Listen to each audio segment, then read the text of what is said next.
on, everybody, and welcome to Hot 97 News. This is a brand new live news show where we talk about all the biggest stories in the country. It is Monday, April 20th. I'm your host, Lana Harris, here with Ronzo, 2 N's. What's happening? And Million. Keep it a milli. There you go. And it is 420, baby. 420. Amen. That money on Monday. Get them singles, baby. Y'all don't do nothing crazy today. We know how y'all get on 420. Because it is Monday. It is Monday. You know, you got all week. All week. 420, y'all should have celebrated it this weekend. Right. Time to wake up. Right. Put it down. You gotta Go back get to work. Facts. Did you guys do anything this weekend? What did I do this weekend? I went shopping. Come on, paycheck. okay. Got paid on Friday. All you know how people got to do. I go shopping before my paycheck. No, I'm playing. Okay. No. Now what did I do? I went shopping. I had to go get some marriage license stuff. I'll do a bunch of wedding stuff. Okay, that's nice. Nothing That's too good serious. stuff.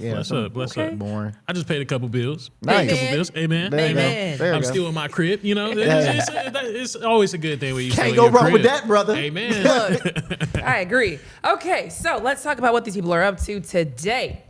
Personally, I am now convinced that they're just not interested in telling us the truth about the Iran situation, and it just is what it is. I think they are literally just playing games in the news at this point, because on Friday, if you guys remember, this war was dang near over. Yes. On Friday. Let Trump tell it. Iran agreed to everything. Iran was going to give up the enriched uranium. It was going to be taken out of Iran. They weren't going to need to put boots on the ground. Iran was going to work with the U.S. and get it done.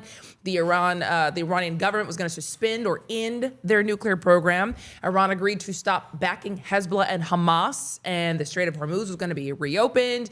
The U.S. was not going to give a dollar to Iran for anything, and the deal was supposed to be finalized in about a day or two. That's what Trump said on Friday. Mm-hmm. And I don't know if any of that was true. Yeah, because then we had people we had soldiers that were not on the ground but in the sea. They were going in that direction. In their direction. That's okay. why I said I don't believe it on Friday. Yes, and yes, I was yes. feeling like a hater because I'm like, it sounded so positive. And I'm like, bro, I just don't believe you guys. Well, you're in your right mind not to. Because they just keep saying whatever they want. The only thing that was really true is that the Strait of Hormuz was reopened, and that was open for like a day. So that did happen. That's why it kind of did look like it was all about to be over. Seemed like everybody was on the same page with things. And then one of their officials, this was the Galibaf guy. I can't remember if he is the Iranian parliament speaker or the foreign minister, but one of the Iranian officials said on X about presumably what Trump was saying at the time. The president of the United States made 7 claims in 1 hour, all 7 of which were false. And so he said, you know what, since there's still a blockade, the Strait of Hormuz will not remain open. Now, I don't know which specific claims he's talking about here in this X post, because he never goes into specifics about it, but we saw what Trump was saying. I went back to fact check it this morning because I was like, I swear he was just saying like this was all over and they got everything they wanted. Didn't happen. And so since they closed the strait back down, I guess ships either didn't get the message or didn't know if it was serious or not, but I guess some ships tried to go through it anyway and they fired at them. Oh, man. So they actually started firing at these ships. Did you see this weekend? I did see this weekend. Yeah. It was an Iranian ship, correct, that tried to pass through, and then our Navy fleet started shooting at them. That was a different thing. Oh, that was a whole separate thing. That was a whole different thing. Wow. There was a couple of things. Yes, that happened this weekend. No, they were popping up out there. So this was Iran. So Iran first started firing at ships, and the reports were kind of all over the place at who they actually fired at and hit. But the reports that I had seen said 2 Indian-flagged commercial vessels, like tankers, were hit. 1 additional tanker who they couldn't confirm the nationality of, and then a container ship that was hit by a projectile. And I don't see whose ship that was either. But Trump then posted about that on True Social, and he was like, oh, that wasn't nice. He said, Iran decided to fire bullets yesterday in the Strait of Hormuz, a total violation of our ceasefire agreement. A lot of them were aimed at a French ship, he says, and a freighter from the United Kingdom, he says. That wasn't nice, was it? My representatives are going to Islamabad, Pakistan. They'll be there tomorrow evening for the negotiations. And I can't really see that. Can you pull that up a little bit more? Because I remember there was something in the bottom. I know he was popping off about how this has been good for the United States. He's been saying people have been coming here to the U.S. to get oil from us. And so we're going, to be really good because of all of this, or at least we are compliments of the IRGC getting a lot of business here to Texas, Louisiana, and Alaska, where people are coming in to load up. But He says we're offering a very fair and reasonable deal, and I hope they take it, because if they don't, the United States is going to knock out every single power plant and every single bridge in Iran. No more Mr. Nice Guy. So we're back at the threat from a couple weeks ago. After Friday, they said Iran just said they would give us everything we wanted. This is why I'm saying they are playing games in the news. So I seen that they were talking about ceasefires and how we were supposed to negotiate with Iran soon also, correct? And then Iran supposedly was like, oh yeah, we're not negotiating with y'all. Yes. And that's part of what you were talking about, because of their ship getting hit as well. So then the U.S. does hit one of those ships, and we can actually show you the video of that, because CENTCOM put that out on X. And this was an Iranian-flagged cargo ship, and they gave it ample warning, I will say. Trump posted about it as well on True Social. I think I just have that where I can basically kind of read you what he said. Basically said, look, we gave the people the warning. They didn't adhere to it. And they said, we're about to blow up your engine room. And so they did. And so this is how the ceasefire is going. Not very CC. Not very CC Not very firing. CC. To be fair, though, if there's a blockade there, you should. It's just not wise to send your ship over there, because at that point we look weak if we just let you slide through. True. If we just let an Iranian ship slide through our blockade, then what is a blockade there for? For sure. And I honestly think it almost looked like Iran was just trying to like try them Yeah. to see like what would happen. And they literally FAFO, they found out.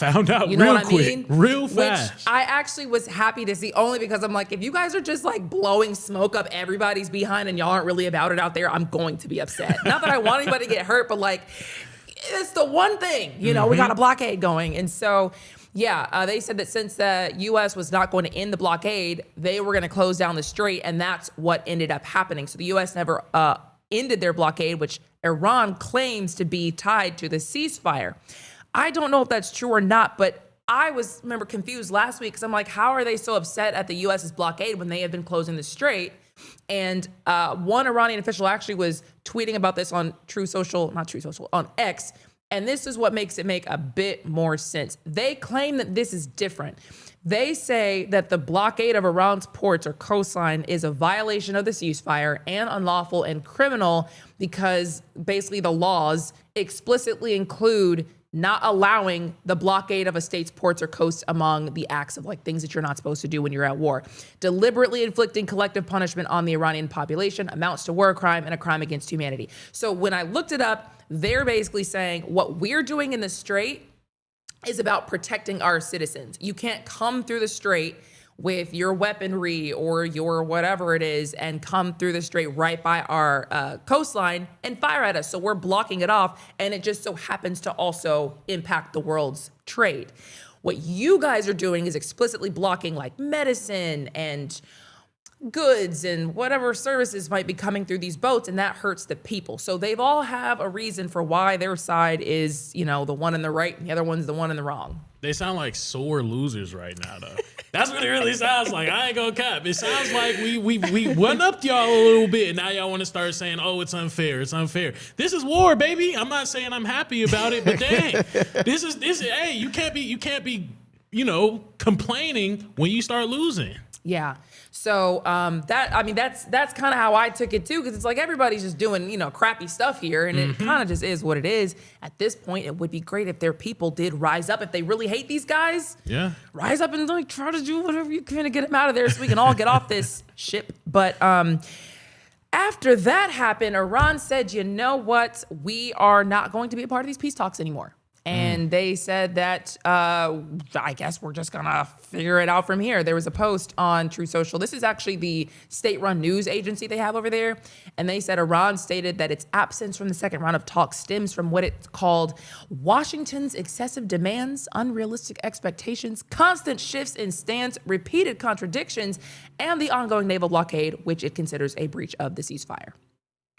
So I don't know if that'll be wise now. I don't know if that would be wise in this certain predicament that y'all are in. I mean, again, nobody expected Iran to get this far. I'm the first to say it, because again, I was talking so much trash when the show first started about Iran. Like, we was gonna completely blow them out of the water. they've definitely pulled a Uno reverse and showed me that they actually have something. They actually have something to do. They can hold their own. But again, for you to just say no ceasefire at all and you're going to take it to HELL, it's crazy to me. Like, y'all can't seriously think y'all would beat America in this. Like, it's only 1% of our government out there. I mean, of our military out there. We'll give you kudos, but like, y'all ain't the big dogs. I still want y'all to realize y'all ain't the big dogs. Man, dog, you should. I'm saying, dog, the way you talking, it's like, I mean, we should send you out there, brother. I mean, because wait, y'all not the big dogs. It's America over here, brother. Listen, Iran. If you ever watched anything of this show, just know I don't like you, and I don't not like you either. You dig what I'm saying? I'm just saying, bro. It's like I think they're getting a little too ahead of themselves now. For y'all to completely say that y'all not choosing diplomacy at this point, it's like, who do y'all really think y'all are? I mean, I get it, but like, y'all ain't about it for real. No, that's true. So that's what I'm also confused about myself, especially because of what our government is saying. And that's what I'm saying. I don't think we can really take our government serious right now because they are going to use the news as a tool. It's not really a critique. It's kind of a critique because I'm trying to do the news and I'm trying to tell you what's going on. And it's very clear we're getting lied to. But at the same time, they're trying to use the media to put whatever old report out there to confuse the Iranian government as well. So it also just kind of is what it is. It's war. But it just seems like if Iran was in this downtrodden position they're supposed to be in, why would they not want a ceasefire? Yeah. Why would they be talking big like this? That's crazy. The ceasefire is supposed to end tomorrow. Yeah. That's the 2 weeks. So it's like, y'all really aren't concerned because Trump seems very serious about blowing you guys out of the water, blowing up all your bridges, blowing up all your power plants. Like that would be detrimental. I mean, like, you'd be super screwed as a society. So I don't know what these people are doing right now. You think they bluffing? You think this is one of them things where they just saying something just to see what we gonna do type thing, or you think they really about like, hey, you know what? We not talking to y'all no more. Whatever happens at this point. Let's get it. I don't know, bro. I think it could be them bluffing, but honestly, it could just be they don't care about their citizens at this point. Like, you don't care about who dies at this point. That's what you're showing. Because DT seems pretty serious. Although he has been reneging on a lot of things that he's been saying, he still has these numbers built up from these bombs. Don't get it twisted. You guys are being heavily affected from at least what I've seen in the news. I think the problem is that we don't really know how the Iranian people over there feel for real because we've been told that they all hate those people. But I've also been on social media, let's say, and I'll comment under, it's only happened one time, but I commented under, I think it was Al Jazeera or one of those like Middle Eastern outlets, basically. I was trying to see what they were being told. And this was right after the ceasefire went into place and Iran was saying, oh, we won. So people were celebrating out there. And it was just men. And I saw that the only people in that video who were celebrating were men. So I typed in a comment. I was like, hey, do the women celebrate out there too? And I put prayer hands because it wasn't like me like being like, oh, where are the women? It was like literally like, where are the women? Yeah. Like, are they happy too? And I actually got a ton of hateful comments basically saying like, we respect our women out here. They celebrate separately. You guys don't have any respect for yourselves. You guys, blah, blah, blah, blah, blah. But the point was, I was like, oh, so some of y'all really do ride for this ideology. Some of you guys actually want to live like that out there. And you guys look down on us and think we're just like these, I can't say the word, the garden tools. Okay. What I'm saying? Yeah. You can think that we're just like promiscuous and all this stuff and you guys are respecting your bodies, whereas we're not. And that's how they live out there. So maybe they really are in some like big mass number of a way down for their government and willing to withstand this because of like pride. And we're not going to let the West keep us down and stuff like that. Like, I don't know how much that's happening. Yeah, I mean, but to that point, pride killed the cat. We've heard it all our whole entire lives. Pride will get you killed out here. Please, Iran, just be a little humble. Like, don't get your head a little too big unless it's one of those things where Iran actually has some things that they're hiding. Now, that's one thing that I'm like, what is giving these guys this much confidence? Hey, come on now. What is giving these guys this much confidence? I know, because it doesn't make any sense. Like, because we have nukes. Right. We could literally, and they're just big popping. Yeah. All the time. Like, they are not, it's I don't want to say it's admirable because I'm not on their side, but it's like, but dang, y'all really just not scared to die, real. They might have something up their sleeve. That might be it though. They probably just not scared to die. That's the hey, listen, when you get around somebody, have you ever been around somebody that's just like, man, I don't care about my life. Have you ever tried to fight somebody like that before?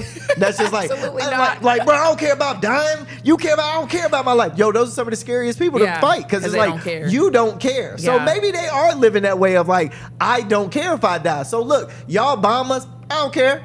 Let's take it. Let's take it all the way to my death. Yeah. Either you die, I die. I'm willing to die. Yeah. Are you willing to die? Yo, you're saying I ran into some crash outs. Crash outs. Crash outs. That's dangerous. Crash out. That is dangerous. Low key, what it sounds like, because I'd also seen like an update that Iran was saying that they hadn't made any decision yet on showing up for these peace talks or not yet, which last time they said that they weren't going to do it, and then they showed up anyway. So, they all talk. But I think maybe that's the problem of like the factions that they've created. Like, what if there are people from the government who legit want to just end this whole crazy train, and then there's the Revolutionary Guard, the IRGC, who was like, no, we're gonna take it to Hades. You know what I mean? And it's like, if you got to negotiate with the right people. Yeah. You're not talking to the right people if the people with the guns and the ammo and the will to die are not backing down. That's who you've been talking to, which is crazy. So assuming these talks happen, which they could, we still have Jared Kushner and the vice president, J.D. Vance, and the envoy, Steve Witkoff, who are going to pull that off. And so I thought it was interesting that Georgia Senator John Ossoff was just flaming Jared Kushner at a campaign event. This happened, I think, on Friday, a couple days ago. So basically, he was calling out Trump's son-in-law, again, Jared Kushner, asking how much you guys really know about him, for real. So we've been talking to you guys about how Jared Kushner has been basically running around making deals on behalf of the U.S. government, and nobody voted for him, and he's only a private citizen. He's just been authorized by Trump to operate on America's behalf, but in high-stakes kind of negotiations and major negotiations around the world that typically you wouldn't just be like saying you can just go do this to.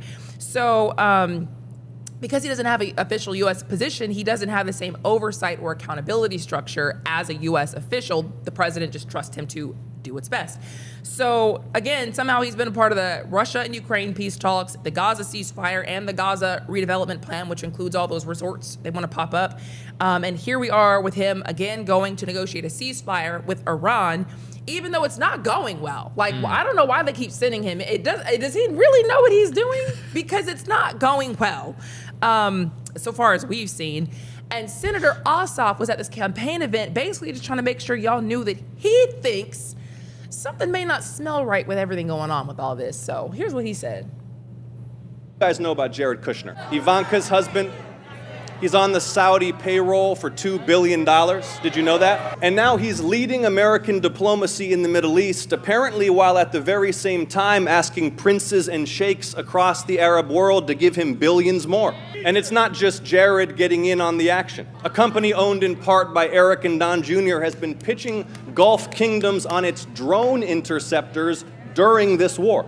The Financial Times reported, quote, Pete Hegseth's broker looked to buy defense fund before Iran attack. I tell you what, never before have we seen so little effort to hide so much corruption. The rules are for us, not for them. I will say they are not trying to make things look like it's above board. All of these men that we are talking about here have said that everything is above board. They're not breaking any laws, that they're doing everything on behalf of the country.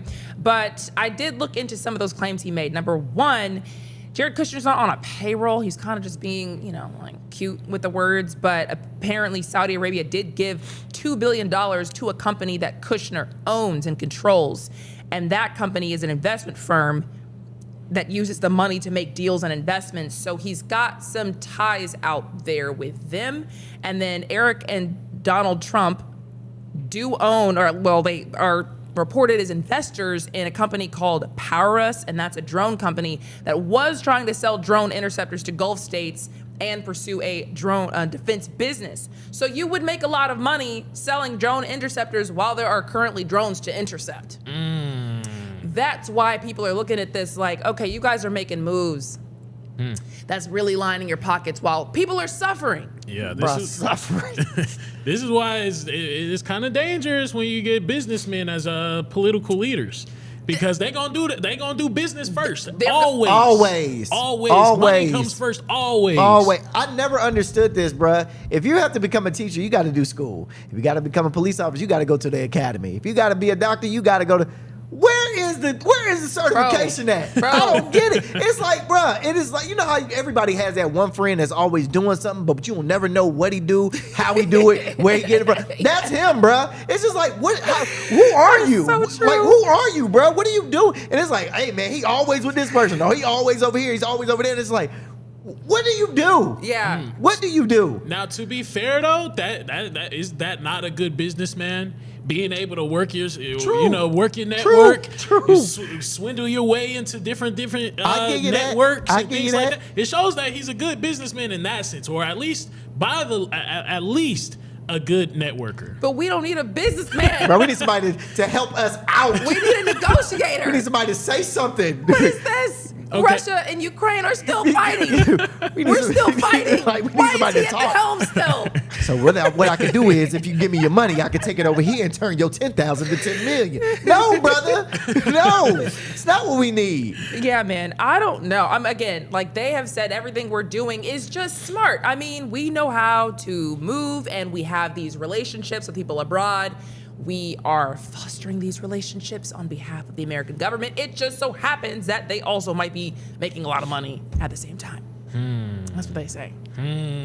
So I was looking at like his qualifications. Just wanted to at least make sure he was like highly educated at the least. I mean, we're putting a lot of faith into this guy. Yes. So he did go to like NYU. I think he graduated from Harvard University. But even just looking online, when I just looked up Jared Kushner's education, the thing that popped up is his education is notable for controversy surrounding his Harvard admission following a $2.5 million donation by his father. But this is just looking it up online. That's the first thing that pulled up. I swear to God. I swear to you, all I looked up is Jared Kushner education. Bought his way into college. Hey, bro. Crazy. That's what I'm saying. I mean, if that's true, if that's true, this is the type of person that we have so much faith in as a government. And we don't even know what he did at Harvard when he got there. We don't even know. That's the thing. We don't even know what he did there when he got there, bruh.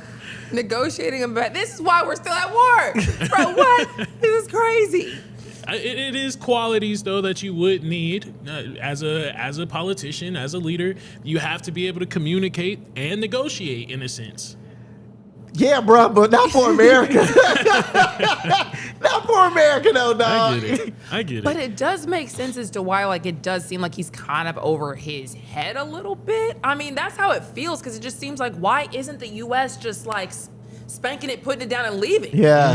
Not to be, you know, I didn't mean to say it like that, but the point is, like, wow. We got it. No, we got it. No. We get it. We get it. It shouldn't have been this much. You know what I mean? And I do actually feel a bit more comfortable with it all since JD Vance got involved. 'Cause at least he has like a political mind, a political career behind him. He's got the training, and it just seems like he came in a little bit more level-headed. This is what we want to get out of it for real. This is what Iran can get out of it. Here's how we can get off this crazy train. Because he was kind of vocal about not wanting the war to begin with. So was Trump. Trump was too when he got elected. Now it's like, yeah, they do whatever they want. they do whatever they want. They do whatever they want. We also have to talk about Kash Patel because this is going to go into the next half. It's so insane.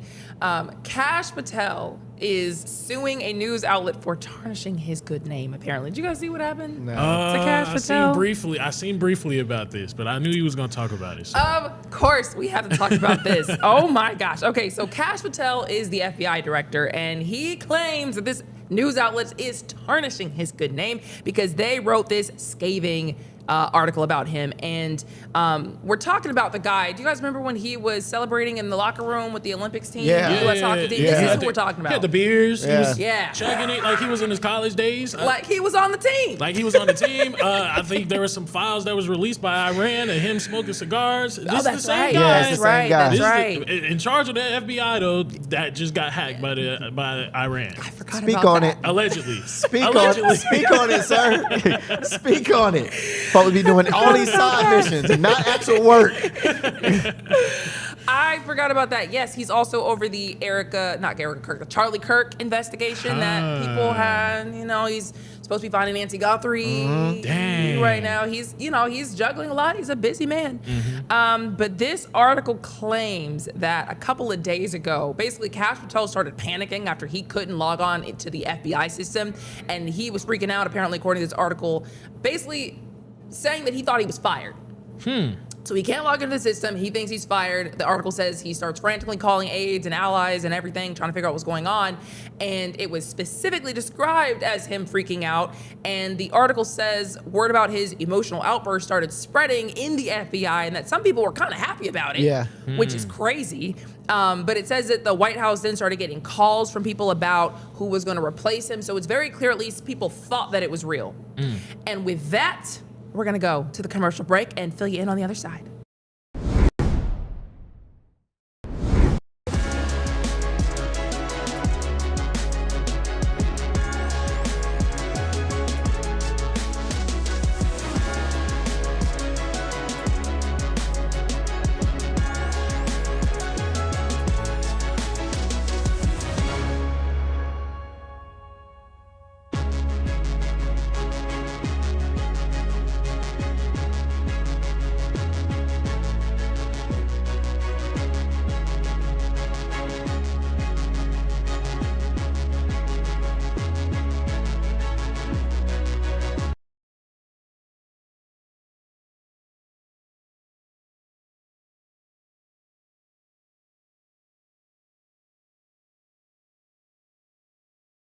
That is crazy. Oh, Are we muted? That's funny. No, we're not muted. that's hilarious. Not the 2004 Ashanti Happy Music. Dang, Alto. Okay. Let me look that up.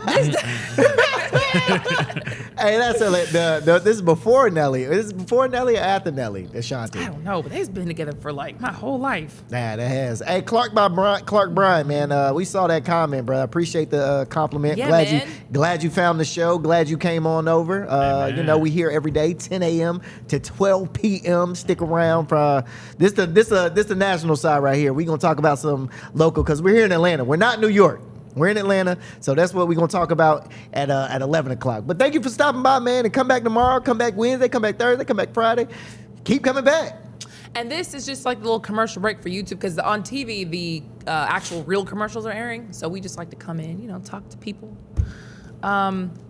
Anyways, Super duper. y'all don't.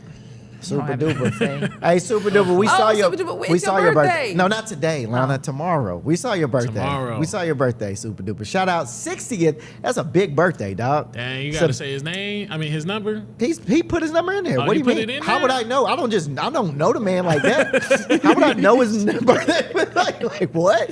Hey man, shout out to Super Duper, man. Happy birthday, man. Speaking of New York, man, we not talking about no Knicks. Don't want to talk about no Ooh. Knicks. What happened?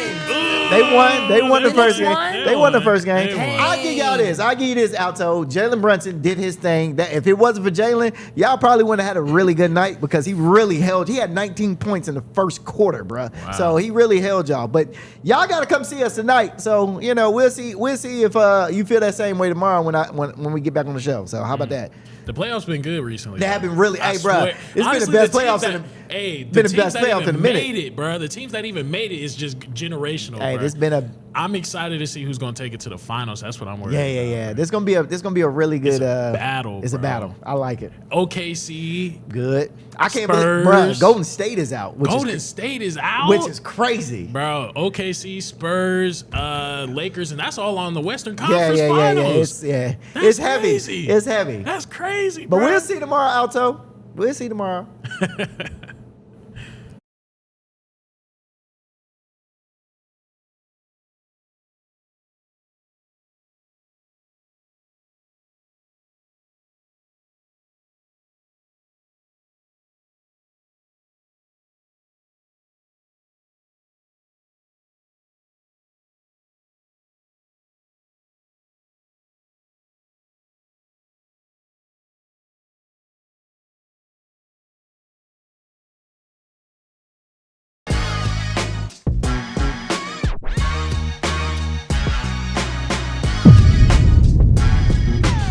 Okay, welcome back to Hot 97 News, everybody. When we left you, we were talking about how Kash Patel says he is suing a news outlet for tarnishing his good name. He basically couldn't log into the FBI system, thought he got fired. Everybody around him was kind of thinking he got fired, was possibly kind of happy about it. So says the article.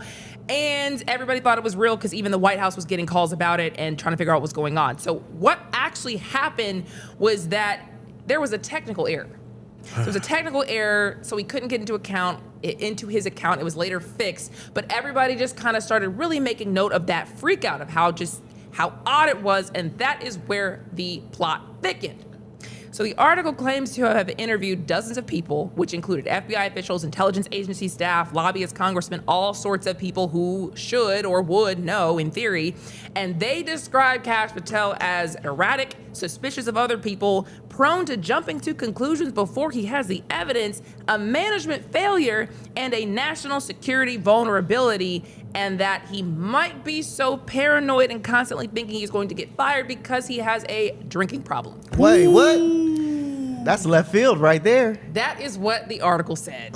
This is part of what has Kash Patel so upset. He says, the article says about him that he goes into bouts of excessive drinking, that he's known to get obviously intoxicated at Ned's in DC and the Poodle Room in Vegas. And when he first got the job, actually, it says that his meetings had to be rescheduled to later on in the day because of his alcohol-fueled nights. Said he gets so drunk his security has had a hard time waking him in the past, and that one time there was a request to breach the door SWAT style because nobody could get in touch with him, and he was behind a locked door.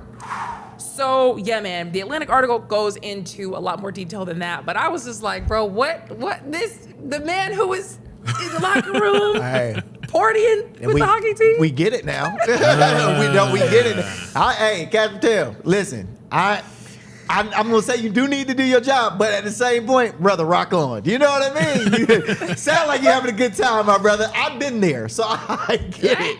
It's not true, according to Kash Patel. Kash Patel says this is a hit piece, and he is the target of some fake news. Look at what he first posted on X about this. First thing he does is say, memo to the fake news. The only time I'll ever actually be concerned about the hit piece lies you write about me will be when you stop. Keep talking. It means I'm doing exactly what I should be doing, and no amount of BS you write will ever deter this FBI from making America safe again and taking down the criminals you love. Yeah, all right.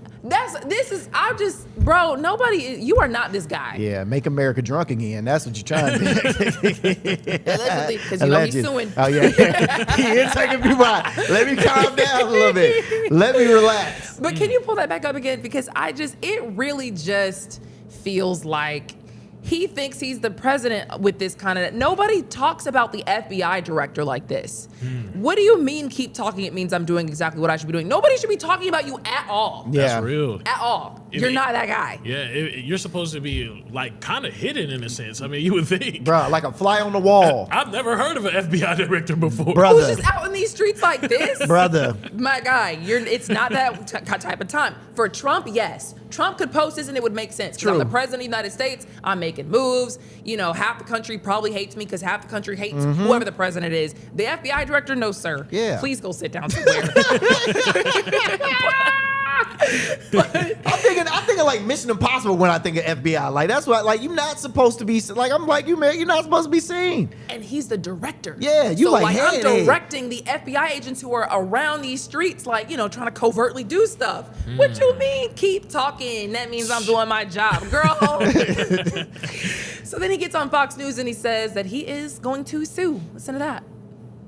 You know what? They can beat their drums and stand next to toxic waste all they want, but that doesn't make it toxic waste. And Maria, I'm happy to announce on your show that we are not going to take this laying down. You want to attack my character? Come at me. Bring it on. I'll see you in court.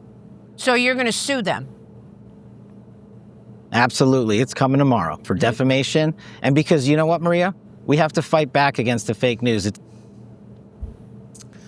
So, again, he says they can stand next to toxic waste all they want, but it doesn't make it toxic waste. I don't know what that means. Yeah, make it make sense. But that's fine. A reporter with The Atlantic said, and I quote, "I stand by every word of this reporting. We have excellent attorneys." So So these people are turning this into a whole schoolgirl fight reality show. Right. I'm like, why is our government so ghetto right now? That's real. Here's the question I have.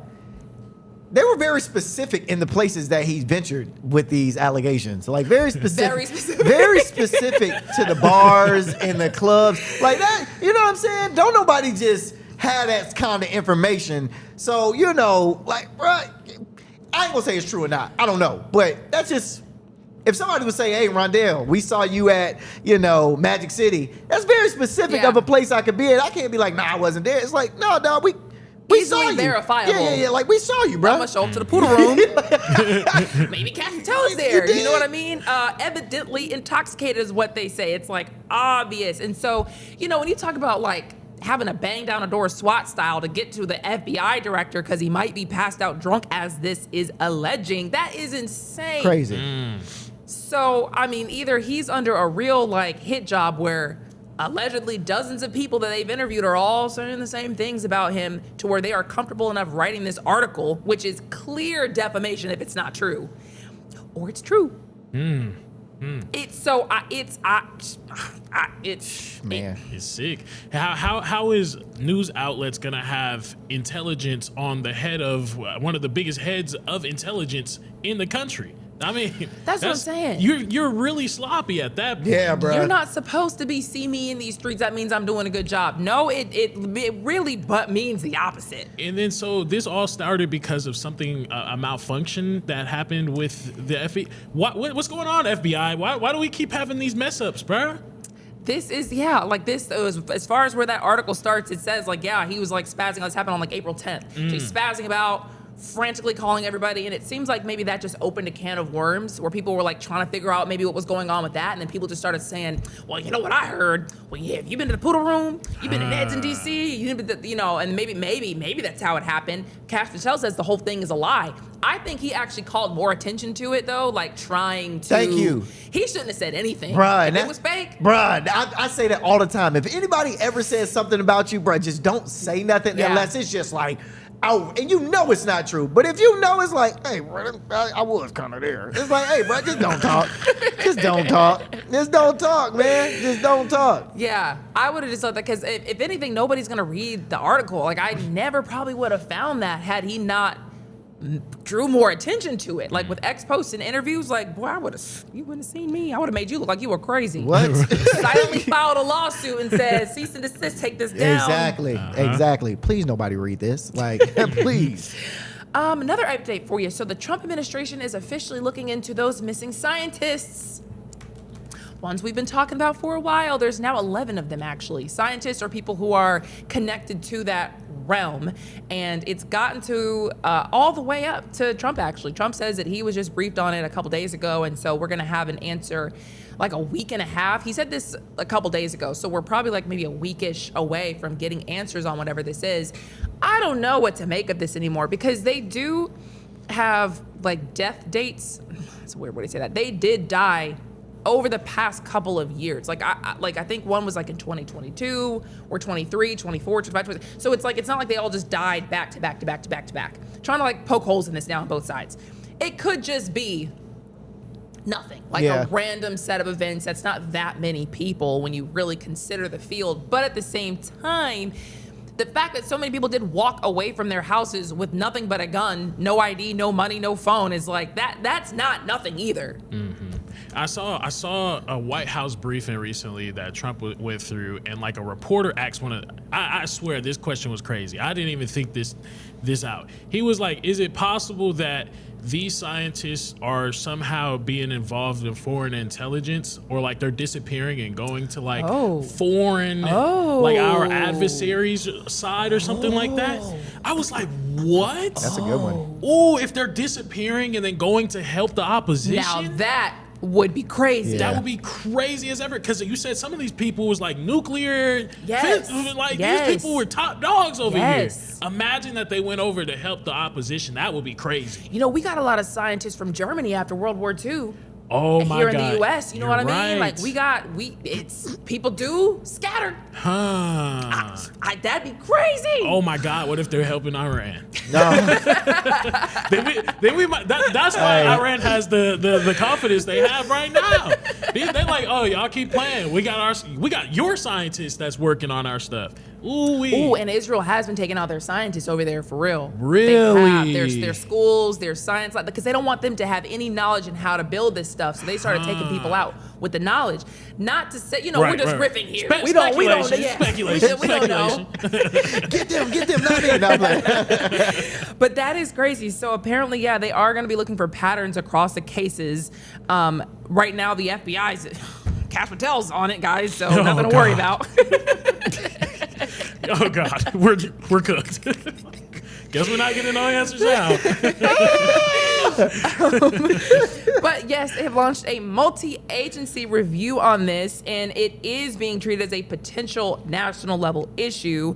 Trump, again, is personally involved. Again, they have no known ties. Like, officially right now, at least, they're not related at all. It just is what it is. And so that's what they're going to be looking into, because now some members of Congress are saying it's just kind of a little too coincidental, and the knowledge is a bit too much of knowledge to just say, oh, nothing to see here type situation. So I guess they're going to look into it. Yeah, we ain't getting no answers. We ain't getting any answers anytime soon. Yeah, because they ain't found Samantha. What's her name? Nancy. Nancy. They ain't even found her yet, man. We definitely ain't finding a bunch of scientists that we don't care about. They had ring camera footage on them. What makes you think you finna find the scientists Bro, that what? just disappeared out of nowhere? Out of nowhere. Man. But walking away from your house with nothing but a gun, I mean, that is like not nothing. Right. That's crazy. Like, Yeah. imagine you have to leave your phone, everything. Mm-hmm. Cards aren't popping off of any like expenditures you're making, like nothing. Child. All right. So we'll figure it out eventually, I guess. In the meantime, another crazy random thing that happened this weekend, they're going to start looking into psychedelics as a real medicinal option. We were talking about this. Were we? We were talking about this, Yeah, we were. like mushrooms and Yeah, stuff, yeah, about yeah, how yeah. the government made sure that it was just going to be, illegal and terrible for you and nobody can touch it, but that some people say there are real medical benefits to this. So randomly on Saturday, Trump was actually like live in the White House talking about this with Joe Rogan. Joe Rogan was there. Yeah. And that was crazy to me because Joe Rogan has a ton of followers and he has been really laying into Trump recently. That's what I was thinking. I mean, I've seen comments of them now calling Joe Rogan compromised. People was like saying Joe Rogan's been compromised. And it's just like, he literally was just not too long ago. I literally just heard a podcast of him actually calling MAGA supporters like almost incompetent. Yeah. Like he completely insulted them. Yeah. And it's just like, now you just gonna double back and just be on board with DT. I get that he's trying to, push his own narratives. Yeah. He's trying to, because he's really big into psychedelics and Yes. all types of things like that. So it's like, sometimes in order to get what you want done, you have to bite the bullet. At the same time, it's like, where's the line? Where's the line? Did you bite the bullet or are you just getting punked? I actually see it both ways too. Like, Huh. it did seem to me, like, first I was like, what did he offer you? Like, what are you doing there? Like, you've just been blaming this man for months. But I mean, if this is your one shot to actually do something, and he's like, okay, what can I do to get you back on my side? And you're like, and he doesn't say $5 million. He says, look into this psychedelics and see if it can actually help people. That's not nothing. Like, I do appreciate that he actually tried to do something with this opportunity if he was gonna take it like this. But we actually have a clip from how he says this all happened from Joe Rogan himself. I sent President Trump some information. We have a gigantic opiate problem in this country, obviously. In 2024, more than 80,000 people died of overdoses. It's a horrible number. And there's more than 5 million people that are addicted to opiates right now in this country. With one dose of Ibogaine, more than 80% of people are free of that addiction. With 2 doses, it's more than 90%. I sent him that information.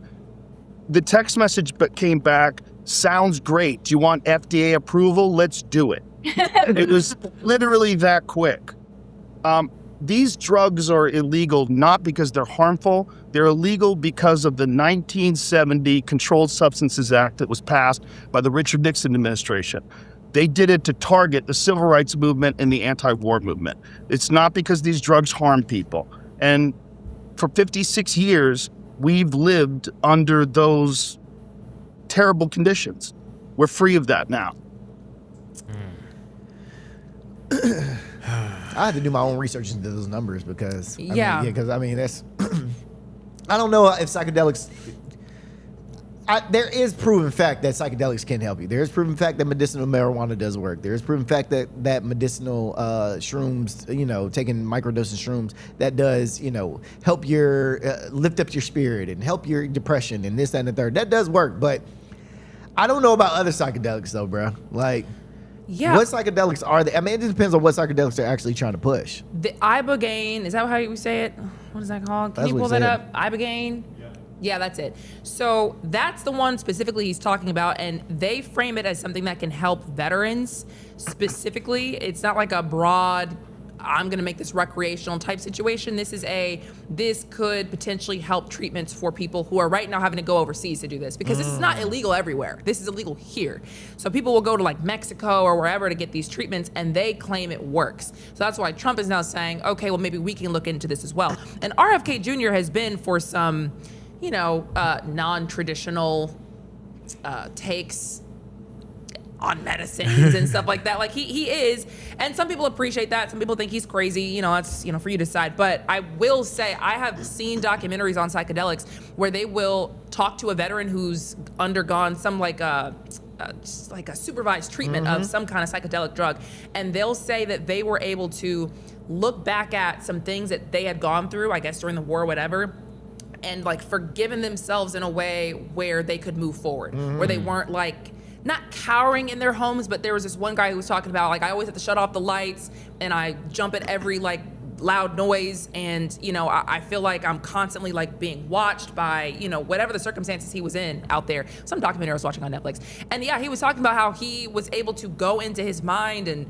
sort some things out in a way where he never had been able to do that before. So I thought it was interesting that if that is possible and you could do that under a supervised treatment kind of way, not just like at the home with the homies, that would be cool. I don't hate that they're going to look into it. He didn't authorize it. They basically just said, we're going to look into this type situation. I had a buddy that did ayahuasca. Interesting. Really? Yeah. I hear that's like intense. I had a buddy that did ayahuasca, and this was a few years back, and he said it was the best experience of his life. Wow. But he also came back in a different form, if that makes sense. Like, he wasn't himself, but he was himself, but it was like he saw everything now. Yeah. Like, he was explaining to me like, yo, you go into this journey of like your past and your future and, what you want to do and where you want to be and who you are now and who you should be and this and the third. And he was like, bruh, it opened my eyes. I went on this journey. Like, I don't see life as what life is anymore. And it was interesting to hear his take on what ayahuasca does to him. Yeah. And I ain't gonna lie, it definitely was like, I kind of want to try this. I just want to see where my life, but I'm also a little too scared to be in that realm, because I don't think I'm ready to see all those things that ayahuasca definitely, and these psychedelics open your mind up to. I don't think I'm ready for that. Yeah. But you can't undo it. Can Once undo it. It's like, it's done. It's done. It's done. Yeah. And I don't think, I think, yes, this is a good idea for people that are ready. Yeah. I don't think this is a good idea for everybody, because there's some veterans out there that might not be ready to tap into that yet. You know what I mean? And in the same point, there might be some people that need to tap into that, even though they're not ready. So I think this could definitely prevent a lot of shootings. I think this can definitely prevent a lot of domestic violence situations. I think this can prevent a lot of things happening in this world with people, but you got to be ready. If they're able to swing it like that, because it's not like a forced situation. Obviously, nobody's going to force anybody to take it. But if they can figure it out, I think the sad part of it was that if there was ever a trajectory where it was studied and became something legitimate and good, that was stifled by them just saying, you can't do anything. You can't research 100%. this. Shut it down. So all the people that it could have helped if they did, investigate it and make it so where it wasn't like anything crazy and they realized who should take it, who shouldn't, type of situation, like that's what they should get back on the wave of. Like, you can't just decide. Exactly. Nobody in the country's gonna be able to have this because we say so. Well, who are you? And that's what happened. That's like Pineapple Express. Y'all remember the movie Pineapple Express, where they, in the beginning of the movie, they were smoking, and then it was at this bunker, and they were smoking weed, and the dude was having just too much of good a time, and the government was just like, no, we're not doing this. This is illegal. Shut it down. And it was funny, and there was a play on something, but at the same time, it's like, hey man, this probably is how it happened. Yeah. Like they probably did some experiments on people smoking weed and were like, nah, y'all, this is too good of a drug. We don't need it. No, we don't need it. Nobody should have it. With psychedelics, that's kind of what happened. Like, it got into party culture, and they started like doing raves and stuff with it. And that's where it's like, I would never take something like this and then go to like a party. That's terrifying to me. Yeah. So that's what I feel like they were trying to shut down, but they ended up shutting down like actual therapeutic measures that it could have had as well. No, for sure. Sucks. So hopefully they figure all that out. We'll see what happens with Joe Rogan. Did you guys see the female astronaut, the one female that went to space, to around the moon, whatever? She shared a video of herself recently because she's trying to adapt to gravity after 10 days in space. And have you not seen it? No. This is how it's going. She's adapting to gravity again. They just had a little music under this, but Wait, she was walking normal at the conference thing, or the little. no, you're not supposed to remember that. Oh, You're not supposed to remember that. I'm sorry, my bad.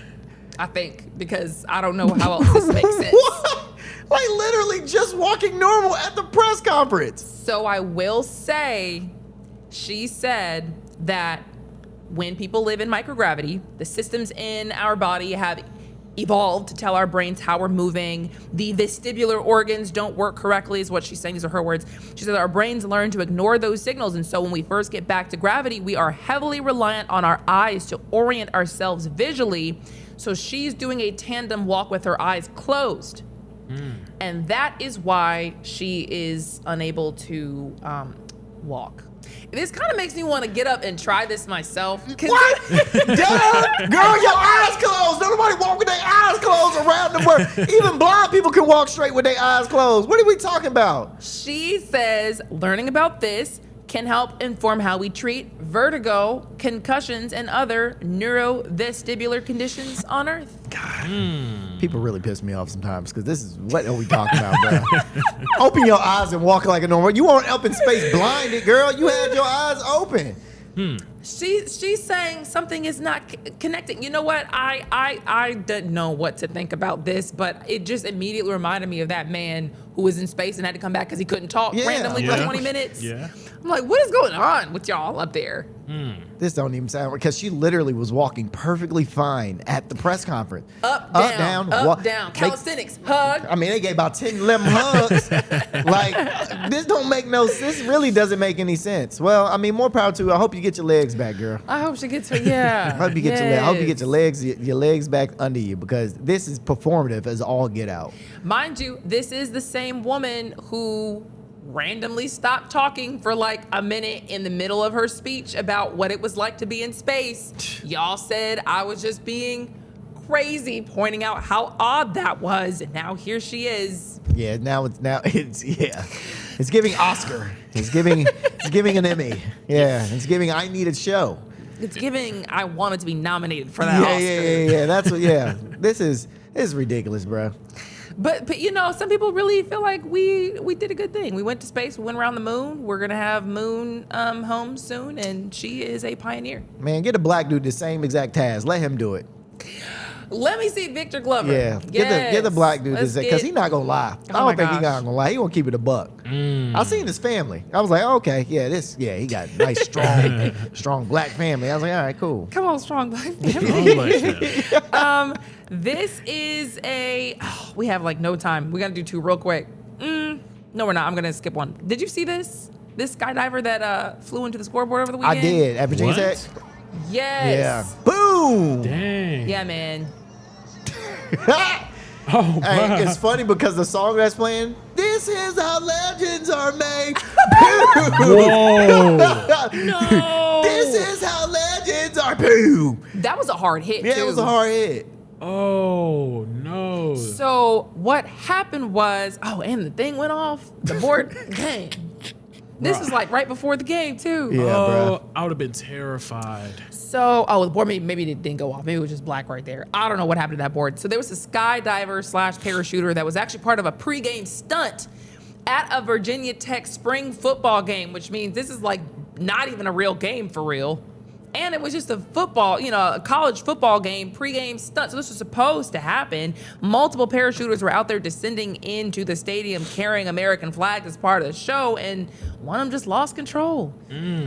They say it may have been because of the wind, I guess, but he crashed right into that stadium scoreboard when he was supposed to land on the field. Oh, he was supposed to land be. on the field. I Yeah. thought he was going about to like keep skydiving over the thing. Oh no, he was supposed to land. Yeah, something went very wrong.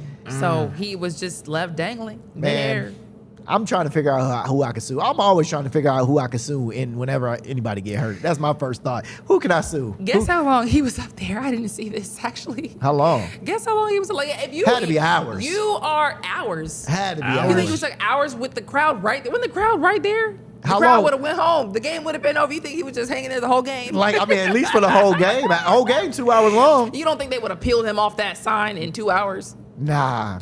I'm They seeing would've left 30. my I'm man thinking here. 30. I'm thinking 30. He was stuck up there for 20, 45 minutes. Oh, before he was okay. rescued. Okay. That's a long time to be That hanging is- there, to man. like, I'm to sure be he was dangling. hanging for his life. Look. Hanging on for his life. You got me up here for 20. If y'all don't take 5 minutes and get me down. He Bruh. low key could have just cut the thing and slid down the TV and No. somebody would have caught him. No, He would've that's huge. died. Can you pull back? Oh, can you pull it back up to show the crowd? I would have I'm trying peed to on see the how crowd. far. Pee. Peed on I the- would have been scared, bro. I would have been. Peed on That is the random. crowd. I would have been peeing on the crowd, bro. So they are like right there. So Yeah. he can't just like Ooh, that's drop for real. That's embarrassing.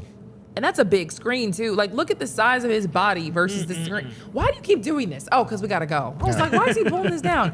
We just getting caught up talking, y'all. We have a lot of Atlanta stories coming at you after the break.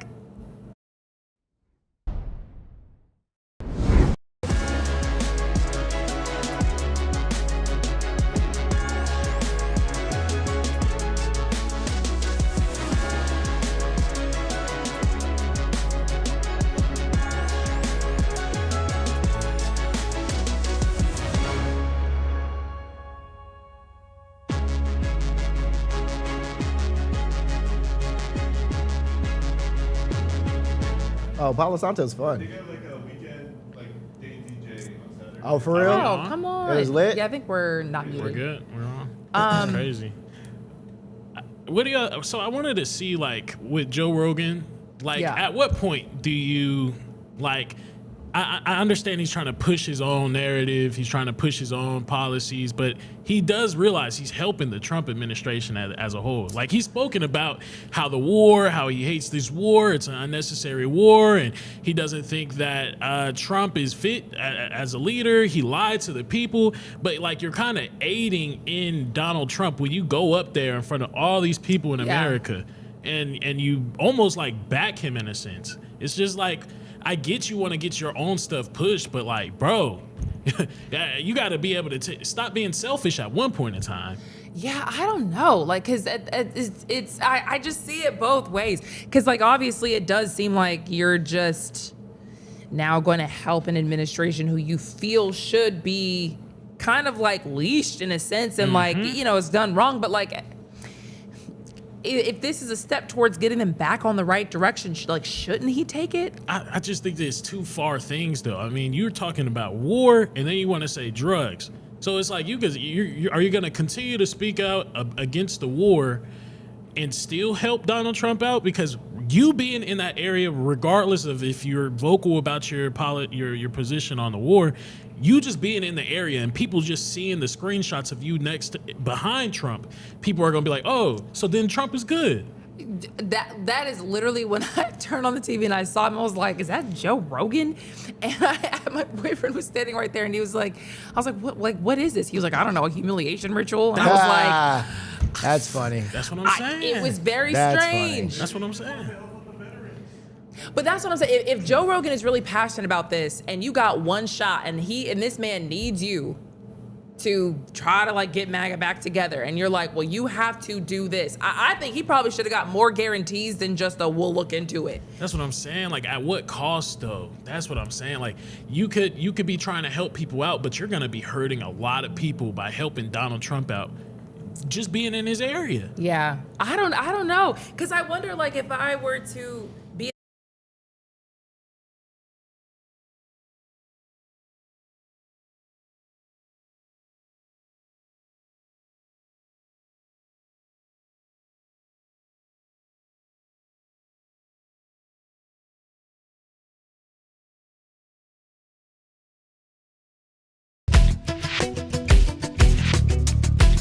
You are watching Hot 97 TV.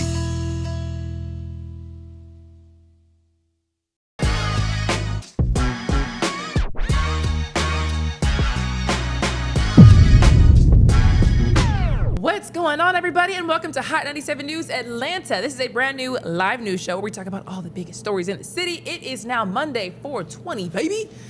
I'm Lana Harris, your host, here with Runzel with 2 N's. What's happening? And Million. I hope you keeping it a milli today. You just Yeah, add you a better lot of, really today. you add more words. Hey man, I just hope you keeping it a milli. All right, keeping it a milli with yourself, keeping it a milli with your 420 activities. Yeah. You know what I'm saying? Yeah, y'all gonna partake? Y'all partake in Do 420? not partake in no 420 on a Monday. You will regret it the whole rest of the week. That is very true. There's no, yeah. A No. lot of people partake in 420 and they use this as an excuse to get drunk. And it's like, this ain't y'all's day.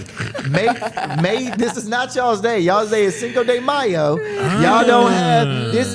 This is for the people that smoke and like to get high. This is not for y'all drinkers. This is the drinkers stay out of this one. Was Cinco de Mayo one of your favorite holidays? 1,000%, bruh.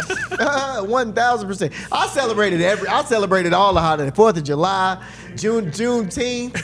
I mean, Kwanzaa. You know what I'm saying? Martin Luther King. We was drinking on Martin Luther King Day. Boxing Day, you just was drinking. I mean, you know what I'm saying? Ramadan. You know what I'm saying? Easter, boy. Any day that was a holiday or something to celebrate, oh, we drinking. I was drinking. I don't drink anymore, y'all. I've been sober, but Yes, past life. But no, it was fun.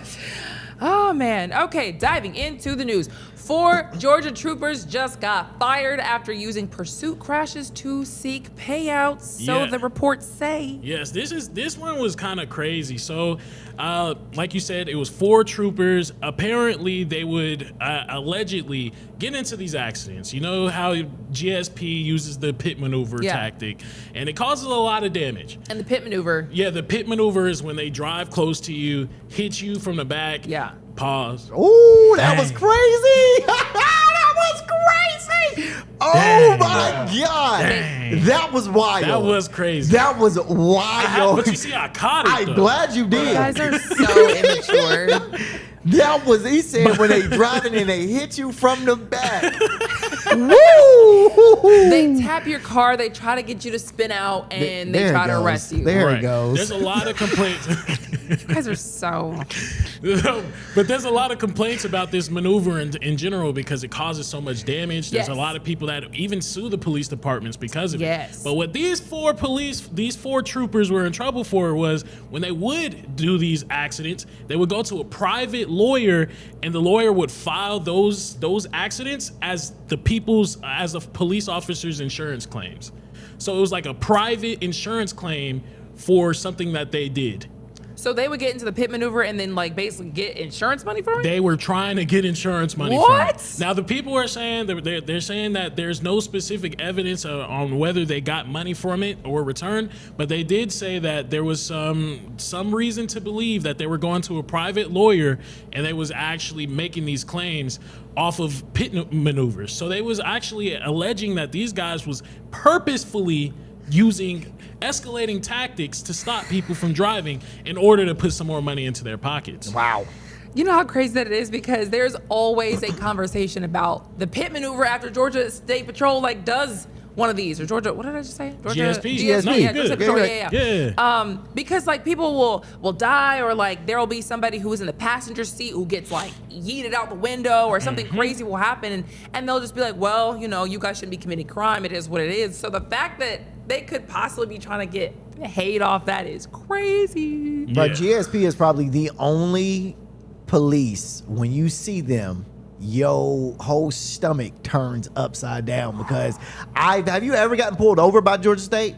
Bruh, Georgia State Patrol is the scariest to get pulled over, because they're not nice, but they aren't mean at the same time. They're just very intimidating. Because GSP does not care. They have all the limits to do anything they want to do to you on the road. Real talk. It's an ongoing thing for the people that's in New York. It's an ongoing thing that if GSP is coming after you, you need to stop. Pull over. Just pull over. Pull over. Because they're going to take it to the depths of what? Haiti, you said earlier? The depths of Hades to go and get you, bro. They will not stop. And then when they do catch you, I mean, they might use a pit maneuver. Yeah, bro. And apparently they're supposed to be they were getting paid from these things.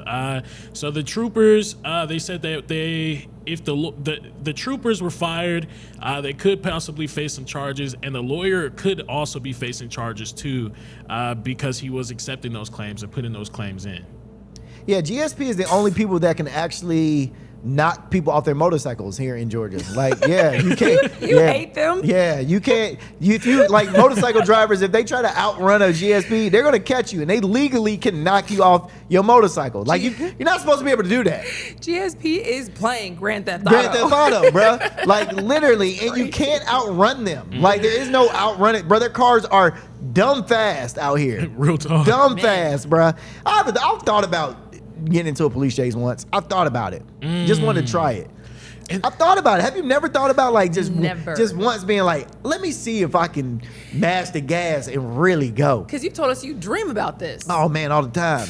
Just to see what would happen. Like, I know I'll go to jail, but I just want to see how far I would make it before I get stopped. How far you think you can make it? Realistically, how far you think you can make it if you was outrunning the cops? How far you think you can get back? In Atlanta, okay. With your car now.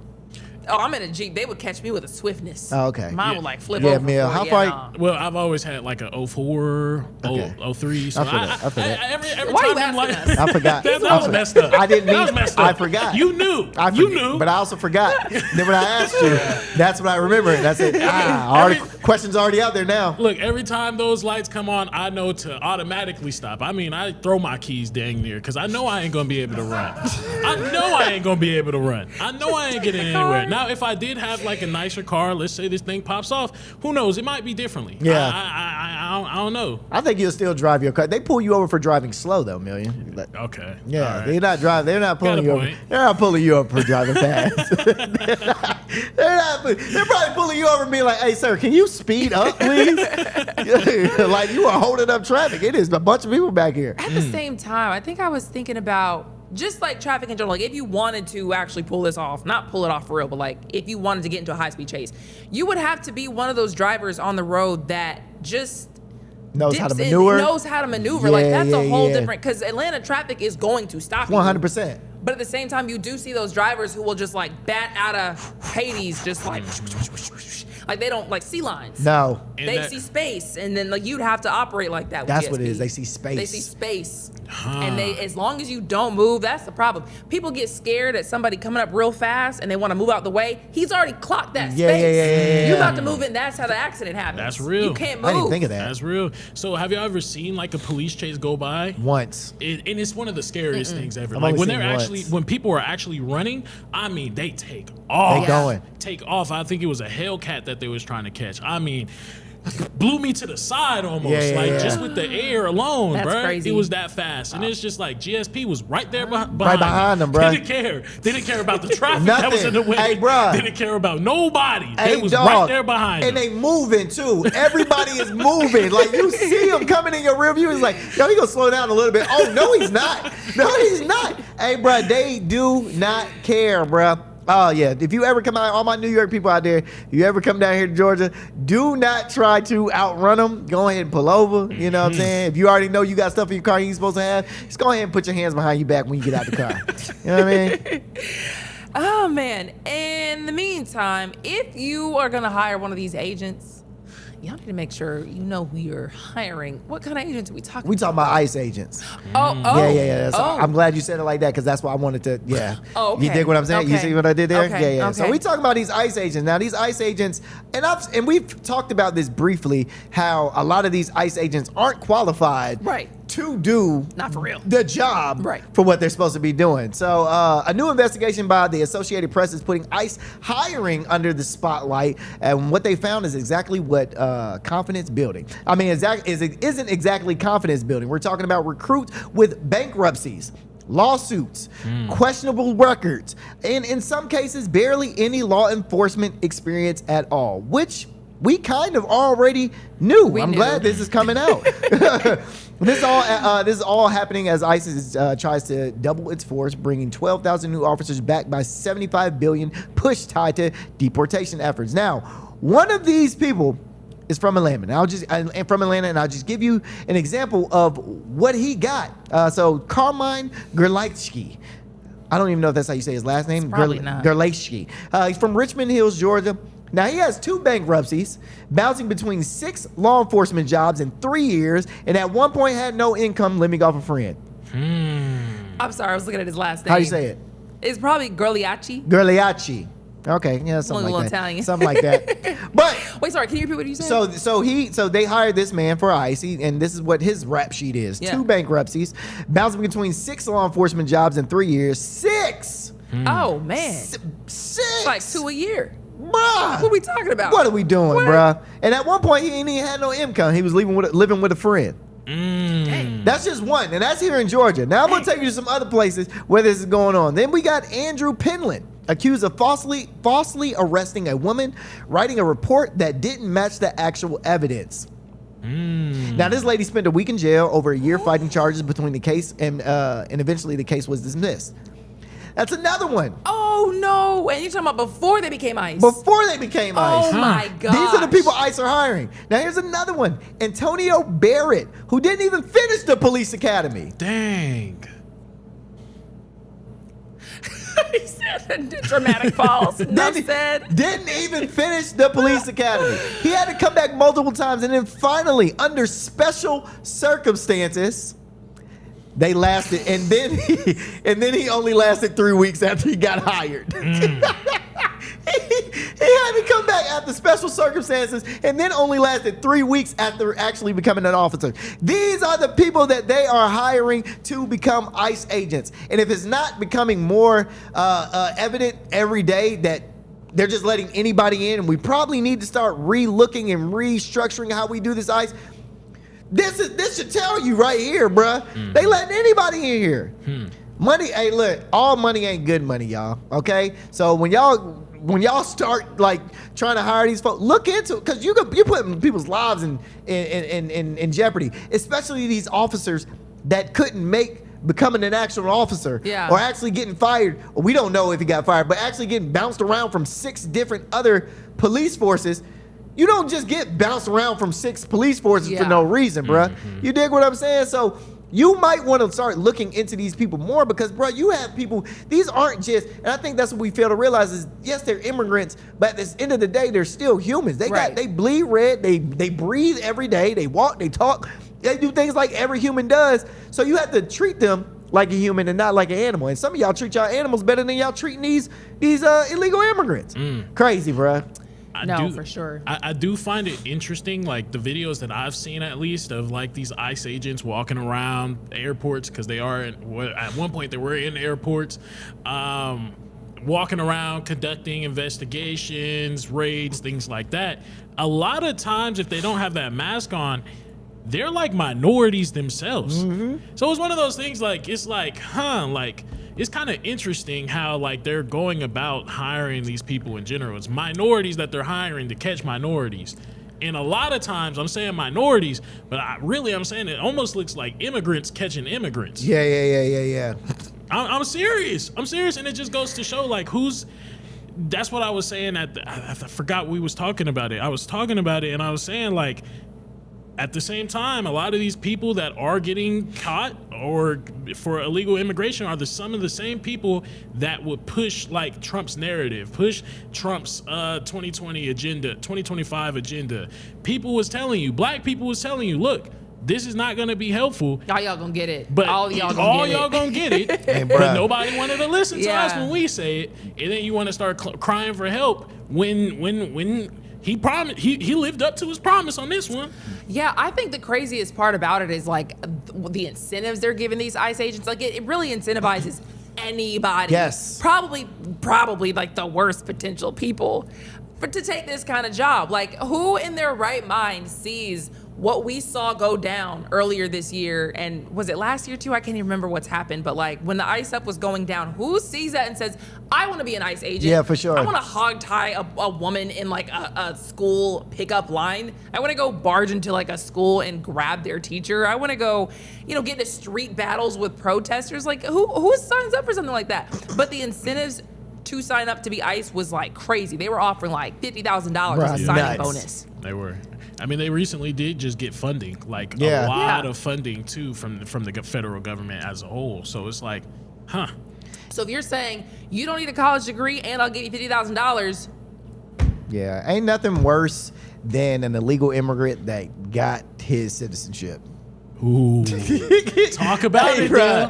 Ain't nothing worse than an illegal immigrant that got his citizenship. Ooh. Hey, papi, you just became a citizen, papi. You just became. No, I'm actually American. You're not. Mm-hmm. Hey, bruh. Ain't nothing worse. You hunting, but it's true. These are facts. These are facts, man. These are facts. There's nothing worse than somebody that is not supposed to be here finally getting their papers and then acting like, oh, I'm better than y'all. No, dog, you not. You mean because they did it like the right way? People who came in and did it the right way, how they say. Exactly. Like we did it. Exactly. We got our papers. Yeah. We got our green card. We did it the correct way. I worked my butt off and this, that, and the third. And it's like, but bruh, these are still your people. Yeah, you know what they're going through. Yeah, bruh, these still your people. I do agree with that. I think that's very and shady. those are the people that are becoming ICE agents.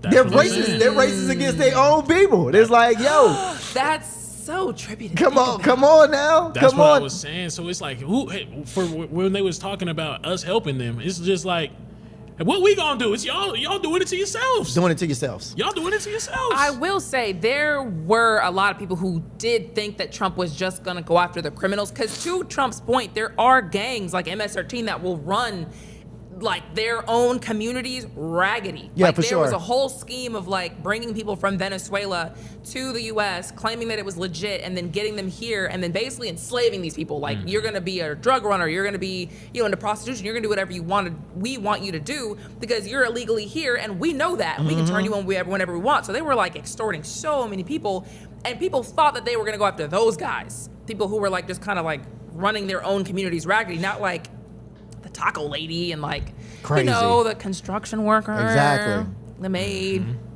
You know, I think I said this before. I think they need to start going into these prison systems, these low-level security prison systems, and the prison systems with reforms, and taking some of these prisoners and turning them into ICE agents. Because, and the reason I say this is because now listen to me when I say this. No, I'm gonna explain why. I'm gonna explain my reasoning. Okay. So the reason I say a lot of these prisoners are very empathetic. They have a lot of empathy for, they've been incarcerated for years. So, you get somebody that's been incarcerated for years, their first mindset is not to just incarcerate somebody or just put somebody in the detention center. That's not their first mind. I don't think that's where their mind goes. I would think it'd be like, man, finally I'm in charge. Like I'm getting all day, all night. I don't think that's how it is. No, I don't think that's how they would think. So a criminal commanding around a criminals. criminal. You can't call everybody a criminal that's in prison because some of them are reformed. I have family members that went to prison. They're reformed. Reformed criminals. Yes, thank you. Right. Criminals at the end of the day. Reformed. Okay. You got to put the reformed in front of it. That makes a lot of difference. I don't know how comfortable I would feel with them. But you feel more comfortable with people out here right now? No, I don't. That's my point. I didn't vote for it. Yeah, true. That's all I'm saying. Hello. I didn't vote for it. He said facts. But some of those guys, those ICE agents, are like 18. They just left high school. True. And now they're running down like the most vicious people. I mean, it's insane. Anywho, if you are an Uber driver, do not just be doing all this extra stuff like this one driver did. Yeah, just drive. Please, just drive. I'm tired of getting in these Ubers, and these Uber drivers be wanting to do the most. So look, this 18-year-old Georgia State freshman says she was supposed to be getting a regular campus visit, turned into one of the most uncomfortable rides of her life. So she gets in the car with two friends, and shortly after the trip starts, the driver starts playing highly graphic sexual podcasts. Not no music. Wait. Not no radio station. Full-blown explicit podcast. He said, "You're in my car." You're in my car. All right. So now instead of sitting there just confused, she hits record. She starts sends it to her mom. Uber then says they investigated and took an action against the driver, but they're being real quiet about the action, what that actually means. Suspended, fired, strongly worded, email. Nobody really knows what happened to the driver because it's not like a sexual assault. Yeah. You know what I mean? You didn't touch anybody. You just played it out loud. So it's like, I didn't really do anything wrong because y'all got into my car. Now, I could have turned it off, but I didn't. You know what I mean? Graphic. Yeah. Sexual is crazy. Right. And that right there is some freaky frog stuff though, bro, because what makes you think that you playing this and they gonna, they gonna get turned on and be like, you know what, I do kind of like this thing. Let me go ahead. Wait, where we get? You know what? What's the vibe here? Yeah, can you take us back to our hotel and you come up with us? What? Like, what would you think it was gonna happen? Make no sense. You miss every shot you don't take, though. Oh. Let me stop playing. I swear to God, I'm playing. I swear to God. No. I swear to God, I am just playing. It is not okay what he did. I've been in an Uber where the driver was like trying to hit on me, and I'm like, bro, I gotta go home. I gotta get out of here. It is so uncomfortable. Wait, was it a male or a female driver? That kind of changes it. No, they didn't say what it was. But here's but how do you because you're a woman, Yes. so how do you even get out of that situation of being uncomfortable? Because I've never been in an Uber uncomfortable. I mean, I think I would just like probably call somebody or pretend to be on the phone. I've done that before. Because one time, I can't remember if it was Lyft or it was Uber. One of them has this like quiet mode. Oh, yes. Yeah. And I had on quiet mode because I saw who was coming to pick me up. And I'm not going to lie, if it's like a man coming to pick me up and he looks like he's my age, I'm going to like put Cancel on it? quiet mode. Oh. No, I'm not going to cancel it. I don't want to. I can already see where it's about to go. Like, I don't want to be in this conversation. I just want to go. I need a ride. I don't need a conversation. So I put on quiet mode. I'm like, all right, like, hopefully this goes well. I said it'll be fine, whatever. He was dropping me off at my boyfriend's house at the time. This was years ago. And so I get in the car. He goes, what does quiet mode mean? And I was like, you can't say, I need you to shut up the entire what do you ride. say? It means you're supposed to be quiet. I don't want to talk. I felt so rude. So I was just sitting there like, I just setting that I had on. He's like, oh, okay. So, where do you live? What do you do around here? And I'm like, just... You set yourself up. I did. You set yourself up. I did.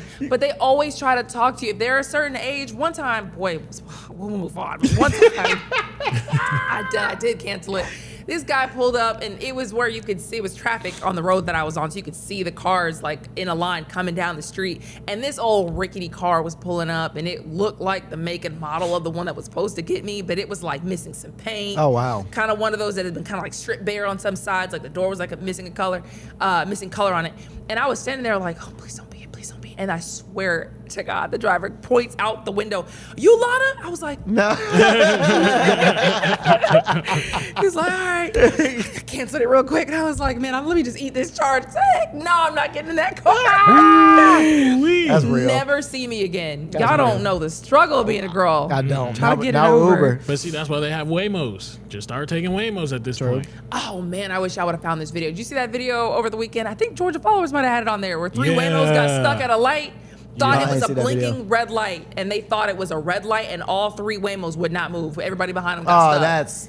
It was one of those ones that, like, I guess let you onto the highway Yep. because it blinks red for you to, like, go and not go, and they just stop. Yeah, Boy, I'd I would have been so I'd have been mad. sick. So deal with that or men? What you want to do? You let me know.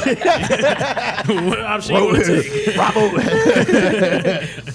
Oh, man, speaking of rides, this ride looks normal until you realize what's really moving. Yeah, I forgot to change to the title on this one, but it's okay. It's all right. I figured I would try to. Yeah. So I'm talking about trafficking here. I'm talking about sex trafficking inside of the rideshare world. Yeah. I'm talking about sex. All right. Yeah. So human trafficking. So the warning is that rideshare apps are quietly being used to move victims across the city. Okay, just a regular pickup that actually is a part of a trafficking chain that a lot of people don't even notice. An attorney tied to a Metro Atlanta case told 11 Alive that trackers are using platforms like Uber to access victims and transport them like it's just another trip in the system.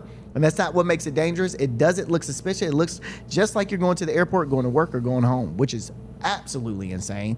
Now, where was I at? Oh, so one of the cases reported was a 14-year-old girl who was picked up through Uber and taken to a trafficker. Yes, that's the kind of situation lawyers are pointing to when they say these companies need to tighter controls, which I personally agree with. I did not know this was going on at all in the city. So you're saying like a real person will order a real Uber and a real Uber driver shows up, but that person is actually secretly a trafficker who takes them somewhere else instead? Yes. No, say that again. No, that sounds like what you said. Like they call an Uber. Yes. They get into the car. That Uber driver takes them to a trafficker's house or No. location. No. The traffickers are trafficking the victim to the location of where the person wants to be. Who's the Uber driver in this scenario? The victim? No, the victim. driver. No, the victim is the little girl. Right. The 14-year-old called an Uber. No, somebody probably called that Uber for that 14-year-old girl. I see. And they're trafficked. Yes, it's like you sending your kid to work or you sending your kid to school. Here's the Uber, go to school. But they don't know. The Uber drivers don't know that they're actually they're using they're using them to traffic, and which is because how are you supposed to know though? Right. You don't know. They let kids get in Ubers now all day long. Right. You can be 11 years old, 12 years old getting it. There's no age restriction on Ubers. You know, so if I put a little 14-year-old girl and send the address and say, hey, drop her off here, that Uber driver just thinking, oh, okay, you're going to somebody's house. Right. Not knowing that you are involved in a crime right now. That's crazy. But which can be crazy. The craziest part is the Uber driver not knowing, get pulled over, little girl say, start spewing out stuff. Now the Uber driver in trouble, not even realize bro, what? I am not in this. That is so crazy. Wow. Especially because they could have some kind of policy where if a girl gets in the car or a little boy gets in the car, you have to ask some kind of question. Some questions, bro. Boy, we got to go to break. We'll be right back with a lot more after this.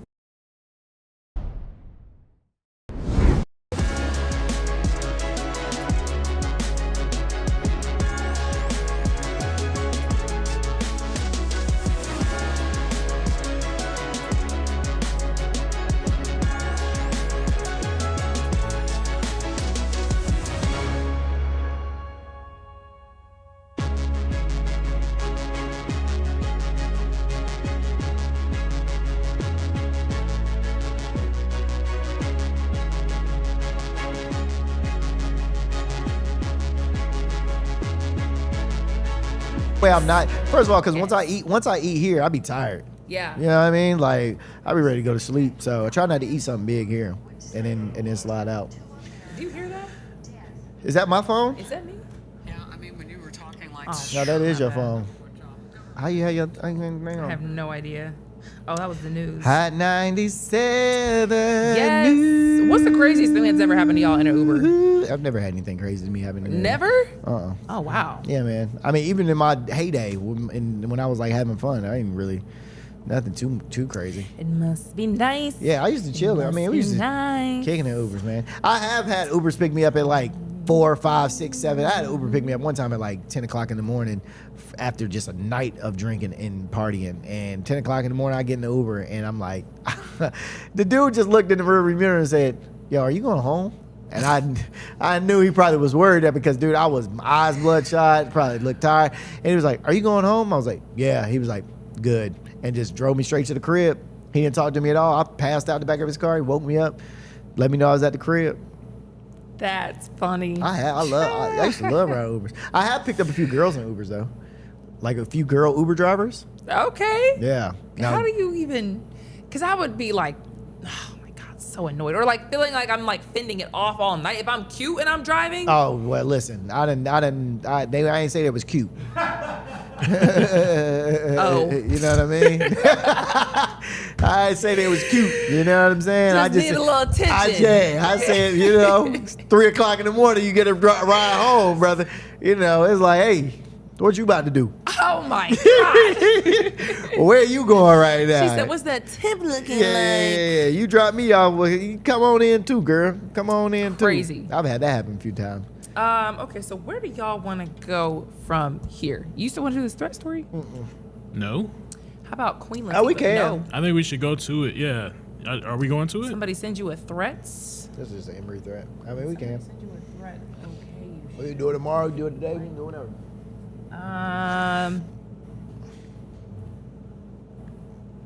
What is this about? It's just about a threat. Somebody sent a threat to Emory Law. It's funny because one of the person that sent the threat is transracial. Excuse me? Yeah.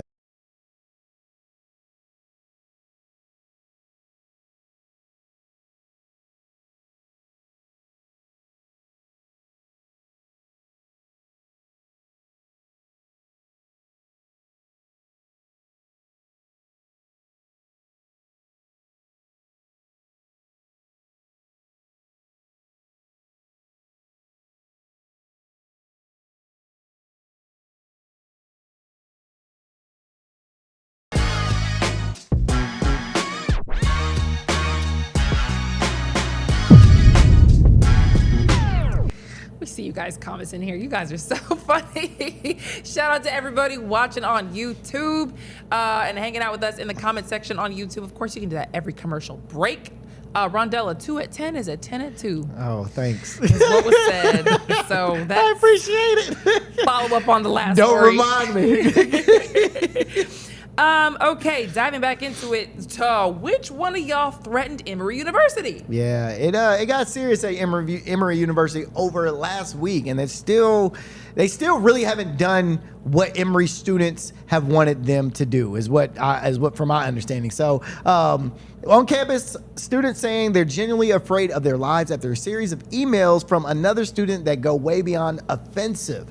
All right, so one student sent these emails with racial slurs, references to Nazi and white supremacist ideology, transphobic language, and direct threats towards black people, transgender people, and women. And this isn't coming from any anonymous troll online. This is allegedly another law student. Now, the crazy thing about this is the student reportedly posted more offensive content on LinkedIn as recently as last week, and even described themselves as a transracial MAGA supporter, saying they were born Asian but identify as white. Good old Rachel Delzo situation over here. You know what I mean? You know what I mean? Now, the Emory Black Law Students Association has stepped in, sending a demand letter to the administrator saying this isn't enough. Students want accountability, not just emails. The university says they're investigating, adding security, and offering counseling. But for a lot of students, that's not hitting, because when you've been raising concerns since last semester and nothing changes, it starts to feel like nobody's listening. You know what I mean? That is crazy, especially the part where he said he identifies as a white person. Yeah, transracial. How does that help in this scenario? I don't know. Well, What does it do for a guy? I mean, being white helps a lot. If I just identify as white. You know what I mean? Being white helps a lot in this So world. that Rachel Dolezal, whatever her last Yes. name was, she was a white woman that wanted to be black, or that claimed that she was black. that was identifying. So she was like being black. Yeah, actually. no. Wasn't she like the Head with of- the NAACP? Head of the NAACP. It's crazy. She All did in very well for dashikis herself. and stuff.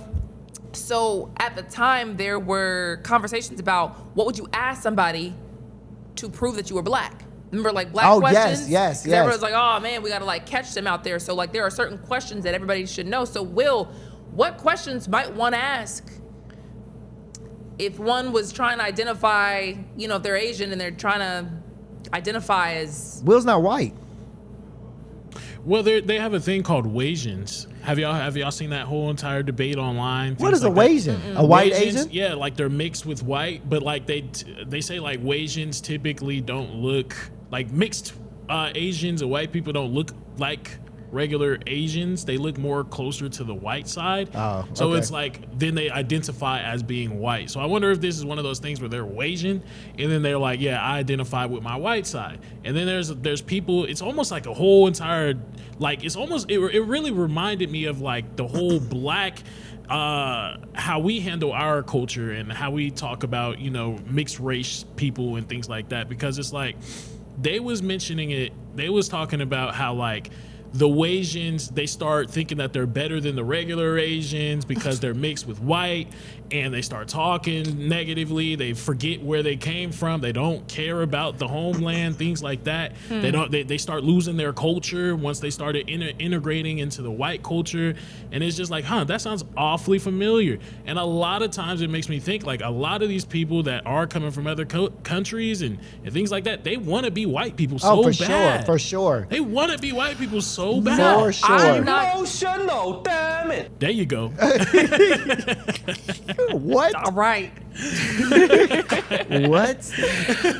I was gonna say, when I went to South Korea, they actually do have, from what I saw, not like a fascination, but like almost like a reverence for like white skin, white people, blonde hair, like the blue eye. I mean, it was like a thing. Color it, yeah. With, like the color, because it seems like, I guess, well, when I had asked about it, they were saying that Asian hair doesn't color to blonde as well, like as naturally as some people. So if you can pull it off, it's like good. And this blonde girl I would walk around with, and she was just, I mean, they would just like want to touch her hair. Like it was a very, I mean, but they had like plastic surgery billboards, and like looks were very like important over there. In fact, some people would walk around with the umbrellas so they didn't get too dark. Really? If it was sunny outside. That's Yeah, so man. interesting, bruh. So it's like a, from what I can tell, it's a thing. Will, correct me if I'm wrong. I mean, it's a thing. I can understand the significance of wanting to be white. I get it. There are definitely some benefits to being white. Totally get it. But at the end of the day, right now is not a good time to be white. You know what I mean? Not a good time to be white. You feel what I'm saying? There was definitely a better time. It was a way better time to be white than it is right now. Yeah. Like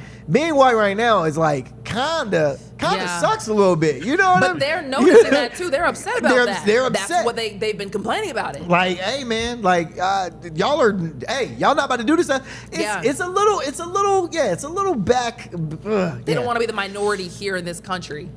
That's what like the argument is. Like this is, white country. We can't like let them outdo us and become a minority. That's what I heard. Yeah, I enjoy my white counterparts and my white, circumference area of people that I hang with. But I don't think I've ever in my life wanted to be white. Wait, time out. Why did you hum that hard? No, I was you hummed a little too hard. Like, really? You never wanted to be white? You hummed a little too hard, brother. No, I was just you was just humming hard. I was just humming. Yeah, never in my life, okay? I love being black. But I also know I'm good at fitting in with everybody. I also know that I can blend in with white people, I can blend in with black people, I can blend in with whoever I want to blend in with. You know what I'm saying? I can do that without necessarily even having to code switch sometimes, But have I ever thought like, man, it sure would feel good to be white? No, not at all. I definitely want to be white when I was a kid because all the dolls were white.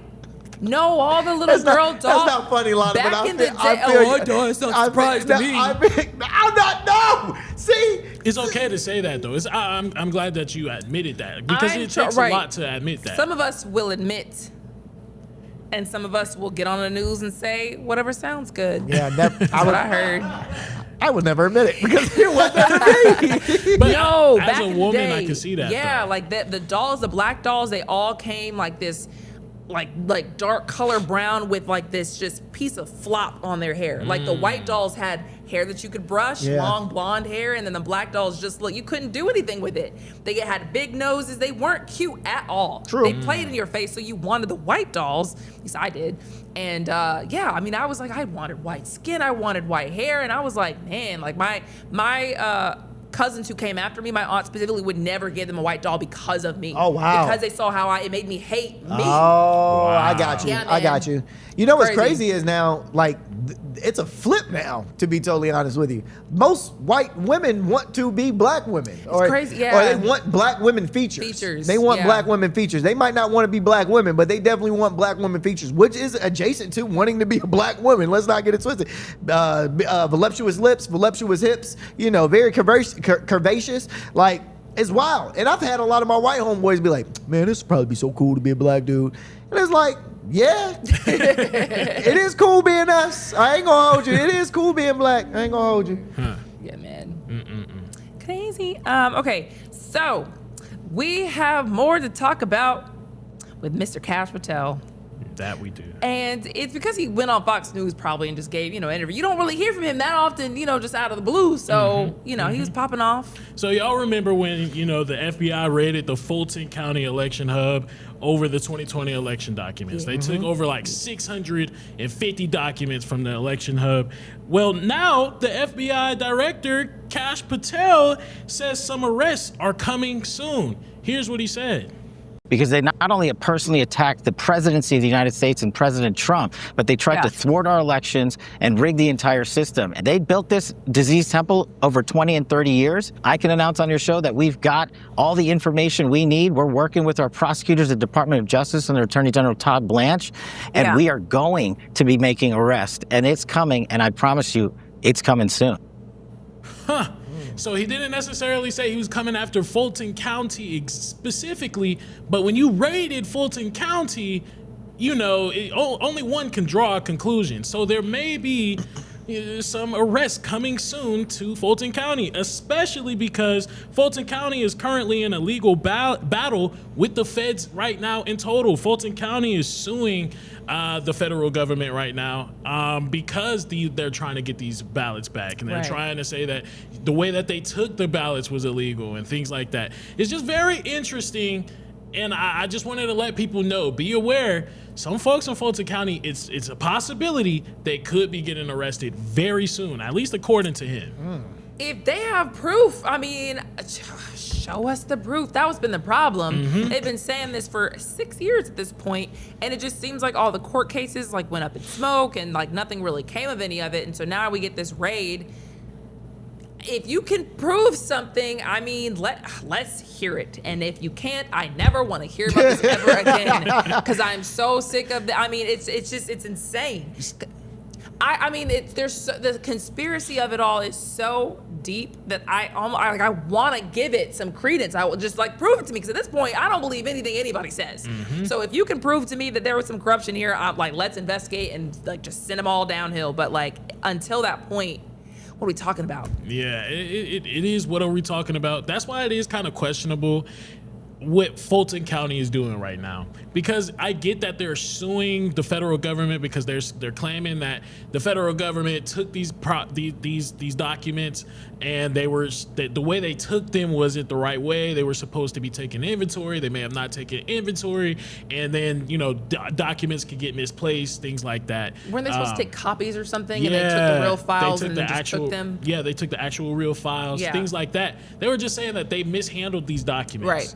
And I get it, right? So we're suing them because we're they could possibly, I guess, make up some things. It's a possibility, I guess, in a sense, that they could possibly be being corrupt with how they handle these documents. And if all of a sudden something comes up, now it's well, you guys didn't communicate with how you were going to actually get these documents. So it could be falling heavily on the federal government. But I'm saying all that to say, I don't like how much Fulton County is fighting right now, because it's if you don't have anything to hide, just let them have it. Yeah. If you don't have anything to hide, what's the problem in just letting them people have it? I can see it both ways, because I can see it why are you guys fighting this so hard? You should open it up, just look at whatever you want. It is what it is. But if you do come back and there's a piece of paper in there that wasn't there before, or something in there that was there that's no longer there, and now we can't prove it because you took all the original files instead of just copying them and taking that copy. I see it. I guess there were problems with that election. We've seen it. It's come out in later years where certification issues happened and all sorts of things happened. So I'm down for them to investigate. But it's been 6 years at this point. And now Kash Patel has been the FBI director for over a year. And now you're you were at the Olympics popping off. You're, if you believe some reports, you're popping off in a lot of different places. Why isn't all of this more of an urgency? You guys have been saying this for years. Yeah.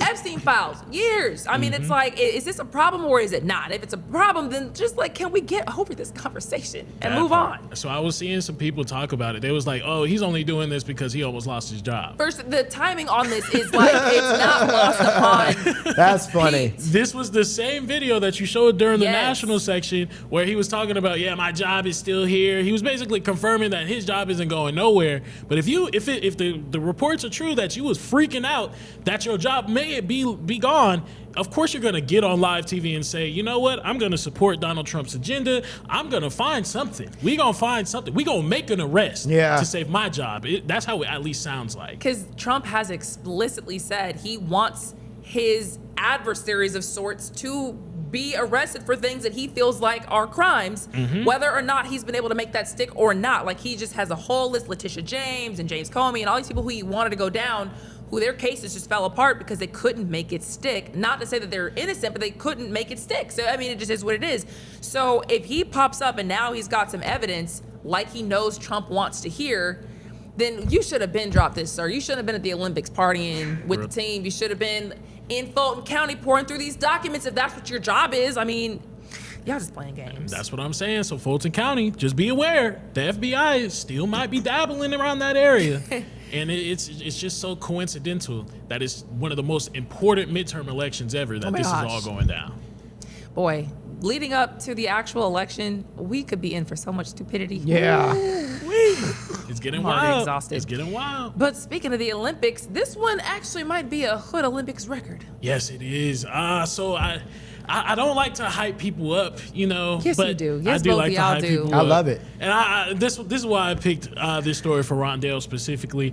So there is one person around 4:10 a.m. on Sunday that the police said approximately burglarized 20 vehicles.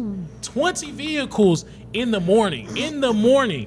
Multiple cars were damaged during the break-ins, and the officers did not find the man. 20 vehicles in the span of a couple minutes, hours maybe. I mean, of a couple minutes to an hour. That's a record. That is a record. That is a record. Yeah, I think we actually, I mean, we joke about it, but I think there definitely does need to be a Hood Olympics here in Atlanta. I think we need to set up like 4 or 5 Hellcats and see who can break into them the quickest and start them.